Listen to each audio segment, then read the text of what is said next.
Hello and welcome to Daydreaming Travel. Today we are going to discover the vibrant heart of New Orleans.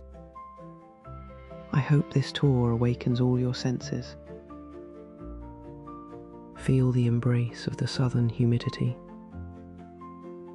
It is a sweet caress that smells of magnolias after the rain. We will walk together from the Oaks of City Park to Jackson Square.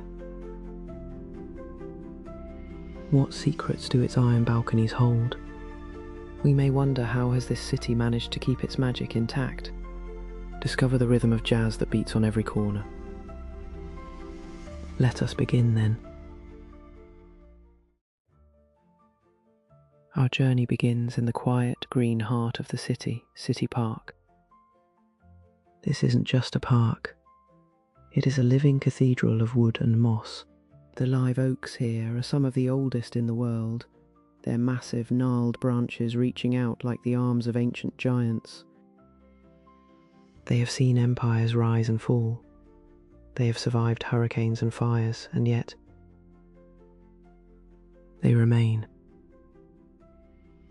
There is a stillness here that feels sacred. The Spanish moss hangs in long silver beards, swaying almost imperceptibly in the humid breeze. It is a plant that feeds on the air itself, a perfect metaphor for a city that lives on its own atmosphere. As we walk beneath this canopy, the sunlight filters through the leaves in dusty shafts of gold, illuminating the tiny particles of moisture in the air. You can feel the temperature drop a few degrees in the shade of these giants. The roots of these trees are vast, snaking through the soft alluvial soil, holding the ground together in a land that is mostly water. These oaks have names: the Ansermon oak, the McDonough oak, each a silent witness to centuries of New Orleans life. It is easy to imagine the duels that were once fought in these shadows, or the lovers who whispered secrets under the silver moss. The history here isn't written in books. It is etched into the bark of these trees. If you stand perfectly still, you can hear the rustle of the leaves, a sound like 1,000 whispers. But the park is only the beginning of our walk. Beyond these mossy sentinels lies the water that defines this region. The city was built where the land meets the bayou, and it is to that intersection of water and earth that we head next. There is a specific kind of light that hits the water at this hour, a soft pearlescent glow that reflects the shifting sky. As we leave the deep shade of the oaks, the scent changes. The damp, earthy smell of the woods begins to mix with the briny tang of the waterways. This is the transition from the wild to the settled, from the ancient forest to the early pathways of the explorers. Every step reveals a new layer of the city's complex identity. But how did this swampy wilderness become one of the most vibrant cities on Earth? Walking along the banks of Bayou St. John, you are walking along the original highway of New Orleans. Long before the French or Spanish arrived, the indigenous peoples of this land used this narrow strip of water to navigate between Lake Pontchartrain and the Mississippi River.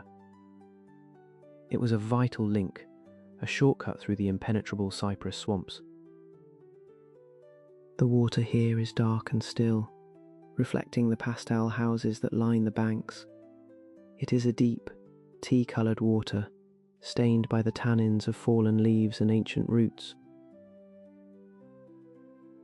As we follow the curve of the bayou, we see people sitting on the grass, watching the slow ripple of a passing kayak. There is no rush here. The bayou teaches you that some things simply cannot be hurried. In the early days of the colony, this water was the lifeblood of trade. Furs, timber, and supplies moved through these reeds. It was a place of meeting and exchange, a crossroads of cultures. Even now, you can feel that spirit of openness. The architecture along the bayou is a mix of styles: West Indian cottages with wide porches, Greek Revival mansions and modern homes that all face the water with a sense of reverence. The air here feels lighter than it did under the oaks. The wind travels across the lake and follows the channel, bringing a hint of salt and the sound of distant gulls. It is a reminder that New Orleans is at its heart an island city. It is surrounded by water, defined by it, and occasionally threatened by it. But today, the water is a friend. It provides a mirror for the sky, which is turning a soft, bruised purple as the afternoon progresses. The dragonflies zip across the surface, their wings glinting like jewels. It is a moment of pure, southern Gothic beauty. You might notice the way the light catches the ripples left by a jumping fish. It is a small, quiet detail, but in a city this loud and vibrant, these moments of peace are essential. They provide the contrast that makes the rest of the city feel so alive. As we move away from the bayou and head toward the more structured beauty of the garden district, the landscape begins to change. The wild reeds give way to manicured lawns, and the humble cottages are replaced by grand estates. But the connection to the earth remains. The transition is subtle, but can you feel the shift in the city's heartbeat? Leaving the bayou behind, we enter a world of structured elegance, the Garden District. This neighborhood was the American answer to the French Quarter. After the Louisiana Purchase, the newly arrived Americans weren't exactly welcomed by the established Creole society in the Vieux Carré. So, they built their own paradise here on what was once a series of sprawling plantations. As we walk down these streets, the scale of everything changes. The lots are larger, the houses are grander, and the gardens are breathtakingly lush. This is where the city's wealth was put on display, but it was a wealth filtered through the lens of southern gentility. The sidewalks here are uneven, pushed up by the roots of the massive live oaks that line the streets. It makes for a slow, deliberate walk. You have to watch your step, which forces you to notice the small details. The moss growing in the cracks of the stone, the intricate patterns of the cast iron fences, the way a jasmine vine has completely overtaken a brick pillar. The scent here is overwhelming in the late afternoon. The heat releases the fragrance of 1,000 flowers. There is the sweet, heavy perfume of gardenias, the spicy scent of azaleas, and the clean, citrusy aroma of magnolia blossoms. It is a sensory overload that feels like a physical weight. Look at the houses. They are towering monuments of wood and stone, painted in soft whites, greys, and pale yellows. They feature massive galleries, wide porches designed to catch the slightest breeze in an age before air conditioning. The ceilings of these porches are often painted a specific shade of light blue, known as haint blue. Tradition says this colour confuses spirits, making them think the ceiling is the sky or water, preventing them from entering the home. It is a reminder that even in this formal, wealthy neighbourhood, the folk traditions and superstitions of the South are never far away. The Garden District is quiet, a hushed, dignified silence that feels like it belongs to another century. The sounds of the modern city, the cars, the sirens, seem to fade away, muffled by the dense foliage and the heavy air. We are walking through a living museum where every corner holds a story of a family, a fortune or a tragedy. But what lies behind those heavy wooden doors? As we continue, we'll look closer at the architecture that defines this area and the cities of the dead that sit right in the heart of these beautiful streets. The mansions of the Garden District are a masterclass in 19th century opulence.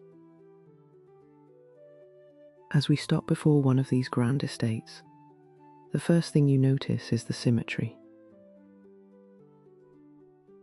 This is the Greek Revival style, a tribute to the ideals of ancient democracy, translated into the language of the American South. See the columns? They are often massive, soaring 2 stories high to support the heavy galleries. Some are Doric, simple and sturdy, while others are Corinthian, topped with intricate carvings of acanthus leaves. These houses weren't just homes. They were statements of power and permanence in a city that often felt precarious. Then there is the Italianate influence. You can see it in the decorative brackets under the eaves, the arched windows, and the elaborate cast-iron balconies that look like black lace against the white wood. This ironwork is a signature of New Orleans. While the earlier houses used wrought iron, hand-forged and unique, these later mansions used cast iron, which allowed for incredibly detailed and repetitive patterns of cornstalks, grapevines and geometric shapes. If you look closely at the windows, you'll see the original glass. It is slightly wavy, distorting the reflections of the trees and the street. It gives the houses a shimmering, dreamlike quality, as if they are viewed through a thin veil of water. Many of these homes feature floor-to-ceiling windows. In the summer, these would be thrown open, allowing the air to circulate from the garden through the house and out the back. It was a sophisticated system of natural climate control. The gardens themselves are an extension of the architecture. They are designed to be viewed from the galleries, private oases of green and colour. You'll see fountains made of weathered stone, their gentle splashing adding a soundtrack to the visual beauty. There's a sense of theatre here. Each house seems to be posing for the passerby, showing off its best features while hiding its secrets behind thick curtains and heavy shutters.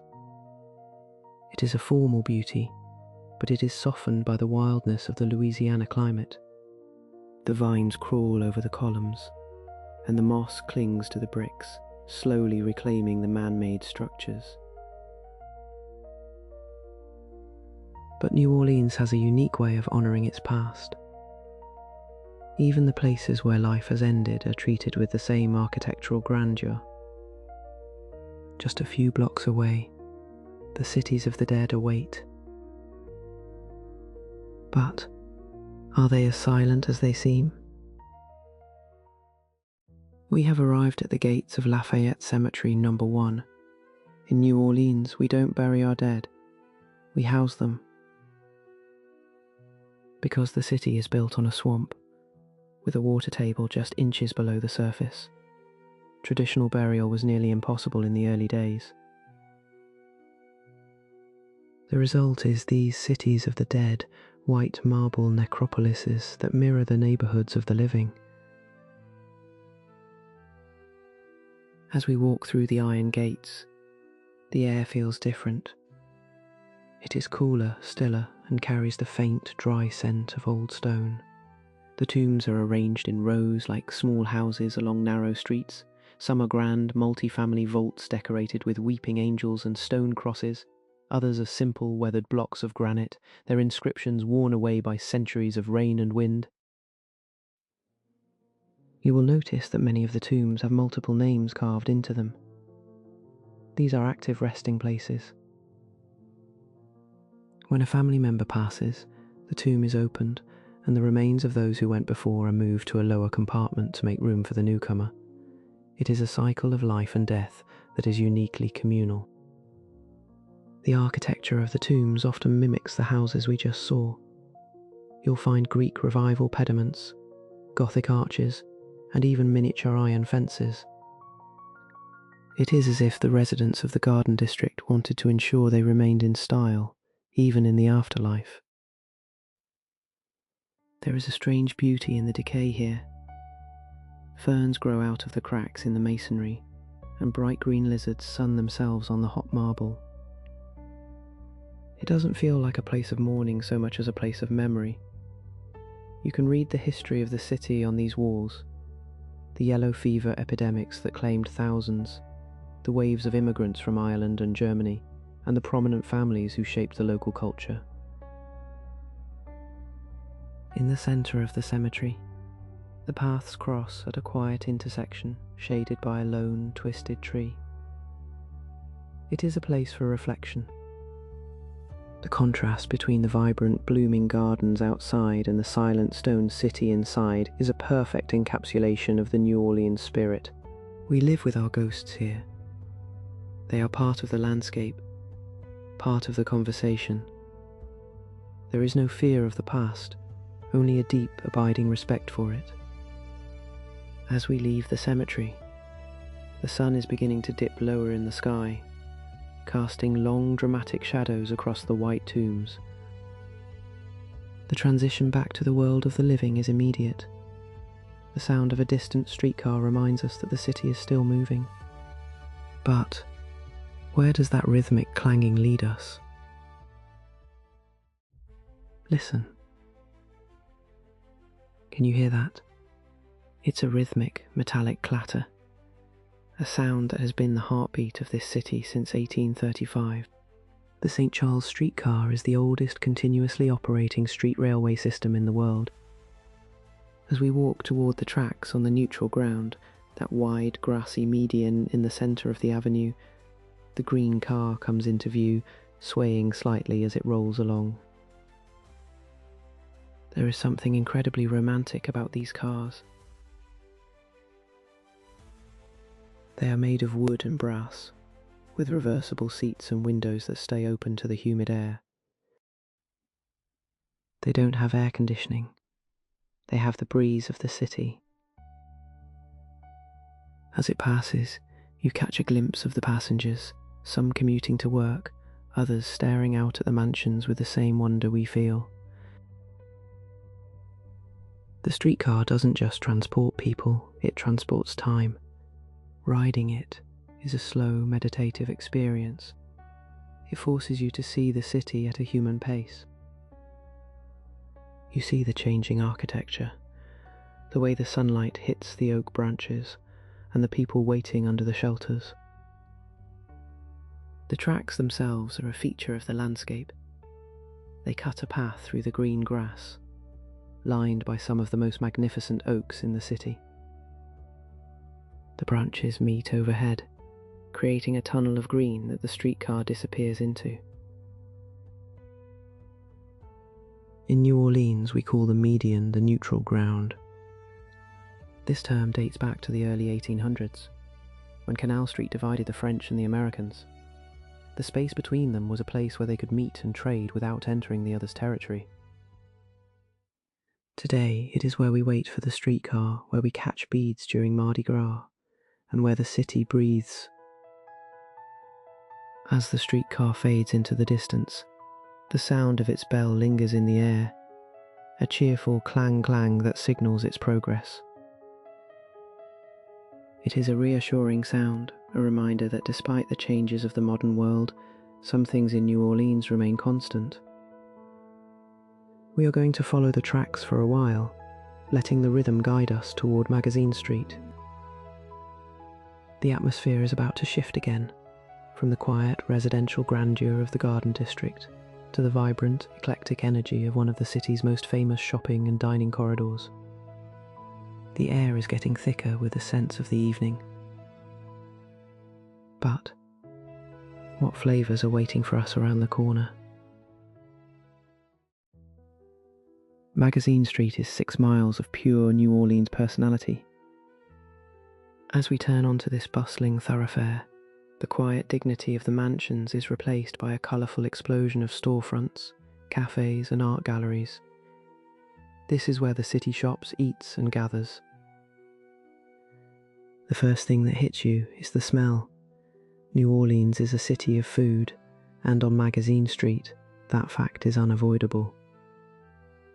From one doorway comes the spicy, rich aroma of a simmering gumbo, the holy trinity of onions, bell peppers and celery cooking down into a dark roux. From another, the sweet fried scent of beignets, or the savoury call of a roasting po' boy. It is a culinary map of the world, filtered through a Louisiana lens. You can find everything here from high-end Creole dining to tiny hole-in-the-wall taco stands. The people on the sidewalks are as diverse as the food, artists in paint-splattered clothes, tourists with maps and locals carrying bags of groceries. The shops themselves are a treasure trove. You'll find antique stores filled with European furniture brought over in the 19th century, boutiques selling handmade jewellery, and galleries showcasing the work of local painters who capture the city's unique light. There is a tactile quality to this walk.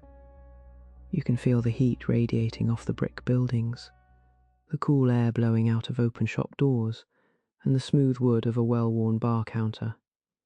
Everything feels handmade, slightly weathered and full of character. As we walk, look at the signage, hand-painted boards, neon lights, and historic gold leaf lettering all compete for your attention. It is a visual feast that perfectly matches the auditory and olfactory experiences. But even here, in the midst of the commercial bustle, the city's history is present. Many of these shops are housed in former corner groceries or historic cottages. The past is repurposed, not replaced. This is the New Orleans way. We hold on to things, we find new uses for them, and we give them a second life. The sun is getting lower now, and the golden hour is beginning. The light is turning everything into a warm, honey-coloured dream. It is the perfect time to head toward the river, where the city's history truly began. The Mississippi is calling, and its muddy waters hold more stories than any street. But how does a river shape the soul of a people? Suddenly, the air grows heavy, almost electric. The birds go quiet, and the sky turns a deep, bruised charcoal. In New Orleans, an afternoon rainstorm isn't an event, it's a ritual. We step under the wide overhang of a gallery just as the first massive drops begin to fall. The sound is a rhythmic drumming on the tin roofs and the broad leaves of the banana trees. It's loud, insistent, and briefly, it washes everything else away. The heat of the pavement rises up in a visible steam, and the scent of petrichor, that earthy smell of rain on dry ground, fills the air. But here the rain brings something else. It knocks the blossoms from the magnolia trees, and as the water hits the earth, the scent of the flowers intensifies. It is a thick, lemony perfume, mixed with the smell of wet jasmine and damp brick. It is the quintessential scent of the Deep South, beautiful, heavy, and slightly intoxicating. For 10 minutes, the world is reduced to the sound of falling water. The streets turn into silver mirrors, reflecting the dark sky and the colourful houses. The gutters gurgle with a sudden influx, a reminder of the city's constant struggle with drainage and the sea. And then, as quickly as it began, it stops. The sun breaks through the clouds, and the city begins to glisten. Every leaf is dripping with diamonds, and the humidity returns with a vengeance, turning the rain into a fine mist that hangs in the air. The light is now softer, more diffused. It's a magical moment where the city feels fresh and ancient all at once. You can hear the doors opening again, people stepping back out onto their porches to assess the change. There is a shared sense of relief and renewal. The rain has cooled the earth, if only for a moment, and cleaned the dust from the wrought iron. We continue our walk, our shoes clicking on the wet pavement. The air is now so thick you can almost taste it. It tastes of life, of growth, and of the river. We are moving toward the edge of the city now. where the land finally gives way to the great river. But what secrets does the Mississippi hide beneath its brown surface? We climb the levee, and there it is, the father of waters. The Mississippi River doesn't just flow past New Orleans, it created it. The very ground we stand on is made of silt, carried down from the heart of the continent over thousands of years. The water is a deep, churning brown, the colour of strong coffee with a splash of cream. It looks slow, almost lazy, but that is a dangerous illusion. Beneath the surface, the current is a powerful, twisting force, moving millions of gallons of water every second toward the Gulf of Mexico. Standing here, you realize why the city is called the Crescent City. The river makes a massive, sweeping curve right here, and the city follows its arc. To our left, a massive container ship glides by, seemingly too large for the river, guided by a local pilot who knows every sandbar and eddy. To our right, we can see the skyline of the central business district, its modern glass towers reflecting the afternoon sun. The river is a working place. You hear the low guttural thrum of tugboats, the clanking of chains and the occasional sharp blast of a whistle. This is the gateway to the world. Everything from grain to oil to coffee passes through this port. But there is a poetic side to the river as well. We walk along the Moonwalk, a riverside promenade named after a former mayor. The breeze off the water is cooler here, and it carries the smell of wet mud and diesel. It's a nostalgic scent, one that links us to the era of Mark Twain and the great steamboats. You can see the Algiers ferry crossing back and forth, a small white boat battling the current to connect the two sides of the city. On the far bank, the houses of Algiers Point look like a toy village, quiet and distant. The river is a reminder of our scale. It is vast, indifferent, and timeless. It has seen the city through its darkest hours and its brightest celebrations. It is the source of our prosperity and the source of our greatest challenges. As we watch the water swirl against the pilings, it's easy to get lost in thought. The river has a hypnotic quality. It draws your gaze downward and carries your worries away toward the sea. But the city is calling us back. Just inland from the levee lies the most famous neighborhood in America. We are about to enter the French Quarter. But are we prepared for the change in energy? Just as we prepare to leave the river's edge, a sound erupts that stops us in our tracks. It is the wild, wheezing, joyful music of the Calliope.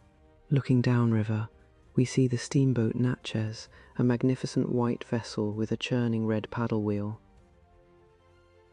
The Calliope is a steam-powered organ, and its music carries for miles. It sounds like a carnival, like a history lesson, and like a celebration all at once. In the 19th century, this sound signaled the arrival of a boat from St. Louis or Cincinnati, bringing news, goods, and people from the north. The Natchez is a living relic. As it pulls away from the dock, the thick black smoke from its stacks curls into the sky, and the paddle wheel creates a rhythmic splashing that competes with the music. You can see the passengers lining the rails, waving to the people on the levee. It is a scene that has played out in New Orleans for nearly 200 years. Steamboats were the reason New Orleans became a world-class city. They turned the river into a two-way street, allowing the interior of the country to connect with the global market. The wealth that built the Garden District and the French Quarter flowed off these decks. But they also brought the music. The early jazz musicians often played on these boats, travelling up and down the river, spreading the new sound to every port along the way. The river was the first stage for the music that would eventually define the city's soul. The Calliope finishes its song with a triumphant flourish, and the boat slowly disappears around the bend. The silence that follows feels even deeper.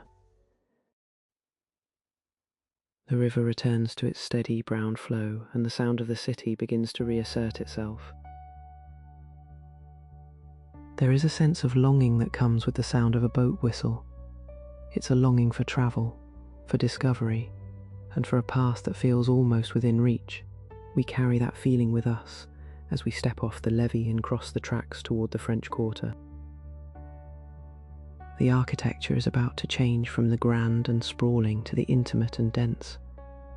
The streets will narrow and the shadows will deepen. We are moving from the edge of the world into its heart. But what will we find in the maze of the Vieux Carré? Now we face Canal Street. This is one of the widest streets in America, but its significance is more than just physical. For over a century, this was the border. To the south lay the American sector, modern, Protestant, and English-speaking. To the north lay the Vieux Carré, the old French Quarter, Creole, Catholic, and French-speaking. Crossing this street was once like crossing a national border.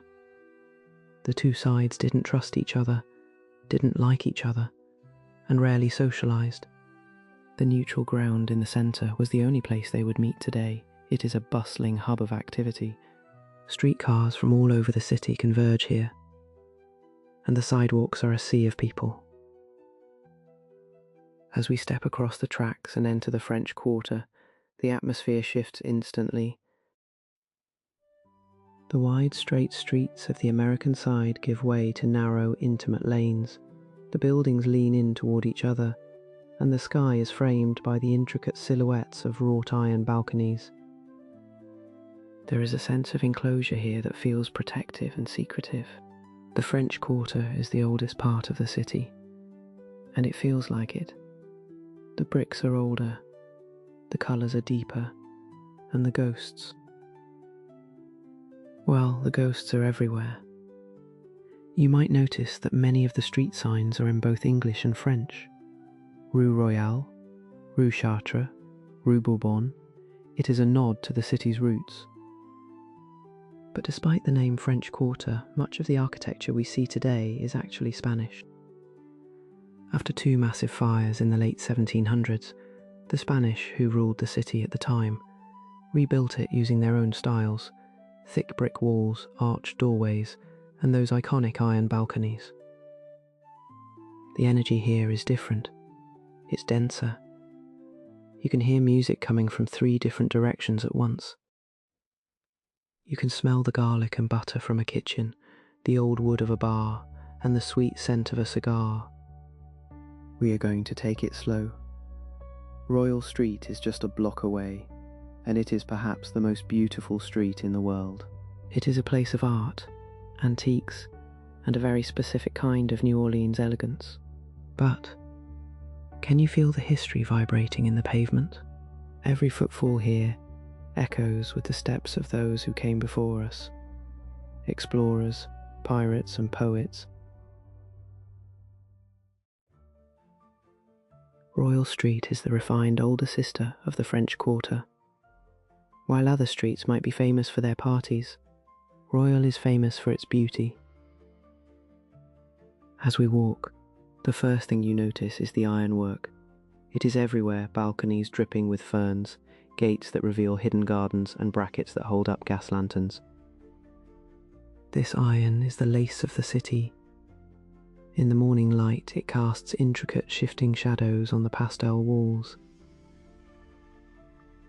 The colours of the buildings here are carefully chosen: muted ochres, dusty roses, and deep jades. They are the colours of a Mediterranean city, weathered by a Caribbean climate. Royal Street is a place for discovery. The antique shops here are world-renowned. Behind their glass windows, you can see crystal chandeliers that once lit plantation ballrooms, silver services from Napoleon's era, and paintings that have survived centuries of humidity. It is a street where you can buy a piece of history if your pockets are deep enough. But the best things on Royal Street are free. Like the music. Around every corner you're likely to find a brass band, a lone cellist, or a jazz quartet. The acoustics of the narrow street are perfect, trapping the sound and letting it resonate against the brick walls. The music isn't just background noise, it is the conversation of the street. People stop to dance, to listen and to drop a few dollars into a trumpet case. There is a sense of community here that is rare in a modern city. The shopkeepers stand in their doorways, the artists paint on the sidewalks, and the visitors move in a slow, synchronized drift. Look up at the balconies. You might see a resident watering their plants or a cat sunning itself on the railing. These balconies are the private front yards of the quarter. They offer a vantage point to watch the world go by while remaining tucked away in the shadows. As we walk, the scent of old paper from a bookstore mixes with the fragrance of expensive perfume and the savoury smell of a nearby bistro. It is a sophisticated blend. Royal Street teaches you that New Orleans isn't just about the loud and the boisterous. It is about the curated and the timeless. But there is a secret world hidden just behind these walls. If you look through the open carriageways, you'll see something that most people miss. Hidden courtyards, oases of green and stone that offer a refuge from the street. But how do you gain entrance to these private heavens? One of the most enchanting features of the French Quarter is something you can only see if you're looking closely. Between the buildings, there are often heavy wooden doors or iron gates that lead into carriageways. If you peek inside, you'll discover the secret courtyards of New Orleans. These are private sanctuaries, designed by the Spanish to provide light, air, and a sense of peace in a crowded city. They are often paved with old flagstones or bricks and centered around a bubbling fountain. The sound of the water is essential. It masks the noise of the street and creates a psychological cooling effect in the heat. The plants here are lush and tropical. You'll see towering banana trees with their broad, ragged leaves, bright hibiscus, and climbing vines of bougainvillea in vibrant purples and reds. These courtyards are microclimates, protected from the wind and the direct sun, where nature is allowed to thrive in the heart of the urban maze. In the 19th century, these were the centres of domestic life. This is where the cooking happened, where children played, and where the family gathered in the evenings. Today, they are often used as outdoor dining areas for restaurants or private gardens for lucky residents. There is a specific stillness in a courtyard.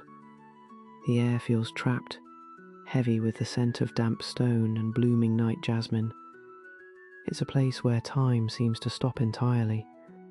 You can imagine a writer sitting at a small wrought-iron table, or a musician practicing a new melody in the shade of a palm tree. These spaces are a reminder that New Orleans is a city of layers. There is the public face, the streets, the shops, the music, and then there is the private soul, hidden away behind thick walls and heavy gates. To truly know the city, you have to appreciate both.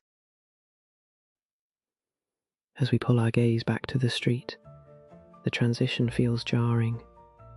The movement and the noise return, but we carry the memory of that quiet garden with us.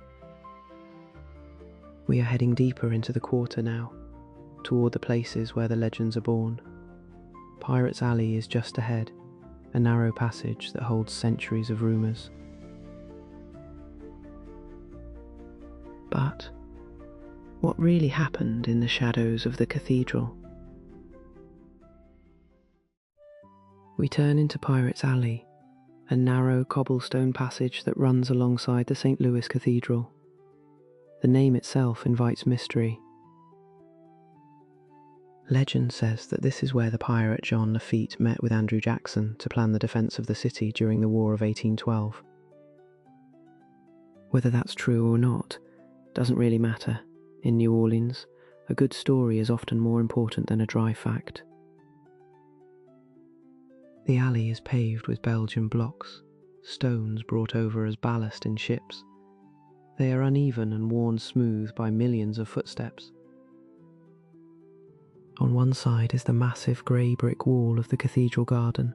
On the other, historic buildings that now house bookstores and small shops. There is a haunting quality to this space. Even in the middle of the day, the shadows are long and deep. It's a favourite spot for artists and photographers, drawn by the dramatic angles and the sense of timelessness. You might see a local author signing books on a folding table, or a tarot card reader waiting for a curious soul. New Orleans is a city built on folklore. Voodoo, piracy, ghosts, and secret societies are all part of the fabric of daily life here. Pirates Alley feels like the epicenter of that energy. It is a place where the veil between the past and the present feels particularly thin. As we walk, look at the iron lampposts. At night, they cast a flickering amber light that makes the shadows seem to dance. You can almost hear the clink of a sword or the whisper of a conspirator. The city's history is a blend of cultures, but it's also a blend of light and dark. For every grand mansion, there is a dark alley. For every saintly cathedral, there is a pirate's haunt. This duality is what makes the city so compelling. It doesn't try to hide its scars or its secrets. It wears them with a certain dark pride. At the end of the alley, the space opens up into Jackson Square, but before we go there, we take a moment to look at the rear of the cathedral. The Garden of St. Anthony sits there, dominated by a large statue of Jesus with arms outstretched. At night, the shadow of this statue is projected onto the back of the cathedral, creating a towering, dramatic image known as the Shadow of the Brave. It is a place of quiet reflection, but the city's energy is building again. The sound of the crowd and the smell of the market are pulling us forward. We are approaching the centre of the old city. But what does it mean to stand in the heart of New Orleans history? The French Market is the oldest of its kind in the United States. It has occupied this spot since 1791, starting as a Native American trading post before becoming a formal market. As we enter the long open-air colonnades, we are following in the footsteps of centuries of shoppers. The market is a sensory explosion. There are rows of spices, piles of cayenne pepper, dried filet for gumbo, and blends of Creole seasoning that fill the air with a dusty, pungent heat. You'll find stalls selling handmade soaps that smell of satsuma and magnolia, and others piled high with pralines, that iconic New Orleans candy made of pecans, brown sugar, and cream. Further in, the market becomes a bazaar of the eclectic handmade leather goods, local art, sun hats, and jewellery made from found objects. It's a place where you can find a voodoo doll next to a high-end photograph of the bayou. The sound here is a constant hum of negotiation and laughter. The vendors are characters in their own right, many of them having worked these stalls for generations. They have a story for everything they sell, and they're happy to share it if you linger for a moment. But the real draw for many is the food. The market is lined with small stands offering fresh oysters on the half shell, alligator sausage and cups of cold, sweet sugarcane juice. It's the ultimate New Orleans snack walk. You can see the influence of all the cultures that have called this city home: French, Spanish, African, Italian, and Vietnamese. They all meet here in the market, creating a fusion that is entirely unique. As we walk toward the end of the market, the buildings open up to face the river again. The breeze returns, carrying the smell of the water. We are at a crossroads between the commercial energy of the market and the spiritual center of the city. The sun is now a deep orange, sinking toward the horizon. The blue hour is about to begin, that magical time when the sky turns a deep indigo and the city's lights begin to twinkle. It's the time when New Orleans truly comes alive. We are heading toward the square, the final destination of our walk. But what makes Jackson Square the most photographed spot in the city? We have reached Jackson Square, the ceremonial heart of the French Quarter. As we step into the square, the St. Louis Cathedral rises before us, its 3 white spires glowing in the fading light. It is the oldest cathedral in continuous use in the United States, and its silhouette is the symbol of the city. The square itself is a perfect example of French colonial planning. It is a symmetrical park, meticulously landscaped with palm trees and seasonal flowers. In the centre, Andrew Jackson sits astride his rearing horse, cast in bronze, forever overseeing the city he helped save. At twilight, the square takes on a cinematic quality. The gas lamps around the perimeter begin to flicker to life, casting a warm, flickering glow on the flagstones. The iron fences that surround the park are lined with the work of local artists, hundreds of paintings and sketches hanging in the open air. This is the world's most beautiful outdoor gallery. You can see the artists sitting in their folding chairs, chatting with tourists or putting the finishing touches on a portrait. There is a relaxed bohemian vibe here. On the steps of the cathedral, people sit and watch the street performers, magicians, brass bands and breakdancers, who turn the sidewalk into a stage. Behind the cathedral, the sky is a stunning gradient of gold, pink and deep blue. The clouds are lit from below, looking like heaps of cotton candy. It is a moment of profound beauty, a visual symphony that explains why so many people fall in love with this city. The cathedral is flanked by the Cabildo and the Presbytere, 2 historic buildings that once housed the Spanish government and the church offices. Today they are museums, their arched galleries mirroring the elegance of the square. There is a sense of history here that is almost tactile. This square has seen the transfer of the Louisiana territory, the celebrations of victories, and the quiet prayers of generations. It is a place where the city comes to remember who it is. As the last of the sunlight disappears, the cathedral is illuminated by spotlights, making it stand out against the darkening sky like a beacon. The sound of the street performers grows louder, and the first notes of evening jazz begin to drift over from the nearby clubs. The night is just beginning, but our walk is nearing its end. But what is the final taste of New Orleans that we must experience?